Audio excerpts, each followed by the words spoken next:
Olha, Andréa Celina, o dólar enfraquecido, e esse é o objetivo também, inclusive, ali de Donald Trump nesse sentido, né, do tarifaço, mas olhando para expectativas de uma desaceleração econômica nos Estados Unidos, os mercados emergentes eles estão ali ganhando um pouco mais desse protagonismo. Essa rota aí de migração de fluxo, na sua visão, ela é sustentável ou ainda depende muito também deste cenário muito específico, né, ali de uma moderação sem recessão americana?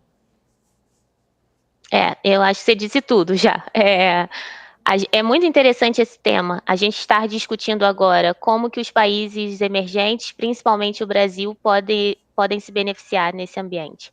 Essa Uhum. questão do dólar fraco e de a gente ter esse benefício via moeda em um ambiente de recessão é muito difícil.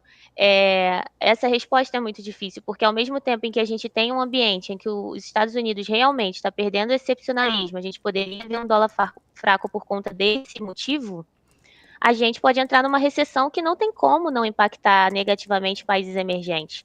Então, se eu for seguir pelo nosso call aqui da casa, que é um call de recessão, e seguir pelos últimos anedóticos, que são de que vai ser pior ainda que o esperado, eu não conseguiria dizer que a gente vai ter um efeito de dólar fraco, e um efeito de uma economia brasileira não sendo impactada pela recessão, a ponto de você também não ter uma moeda brasileira perdendo valor, né? Então, é difícil defender esses dois pontos num ambiente recessivo.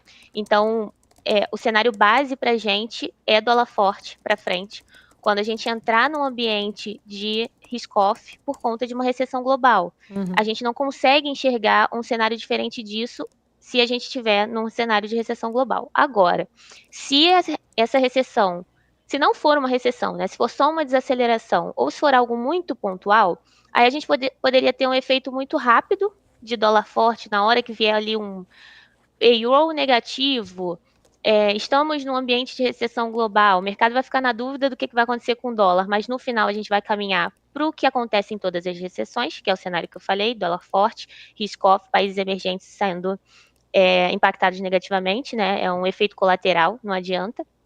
Mas, de certa forma, depois a gente poderia ter um ambiente em que, não foi tão forte assim, mas tudo o que aconteceu em relação às tarifas está mudando a organização das cadeias globais, está mudando como os outros países olham para os Estados Unidos, está perdendo força, não é mais o que era antes. A China agora é realmente o país que tem maior participação em relação ao comércio com os outros países, então o dólar realmente perde um pouco esse valor. Poderia acontecer, mas não é cenário base. Cenário base é de uma recessão que pode ser grave e a gente caminharia para fora desse consenso de talvez o Brasil se beneficiar num movimento de recessão. Agora, o ponto das tarifas é interessante porque, além do Brasil não ter sido atingido por uma tarifa grave, né, a tarifa do Brasil foi branda no final, então isso foi bom, frente ao esperado, a gente vai conseguir talvez absorver esse custo, talvez repassar um pouco, mas o consumidor não vai nem perceber, ou então vai ser um impacto muito pequeno. No final, o fluxo para os Estados Unidos em relação ao comércio continua rodando normalmente. Então a gente não vai ser tão impactado com essas tarifas. O outro ponto é, se vai haver toda essa reorganização, todo esse redirecionamento do comércio, então o Brasil pode ser beneficiado, ele pode conseguir ali novos parceiros comerciais, aumentar o volume de exportação e, de certa forma, isso contribui positivamente para o PIB. Isso saindo, né, do ponto de recessão. Esses são os motivos pelos quais o Brasil poderia se beneficiar.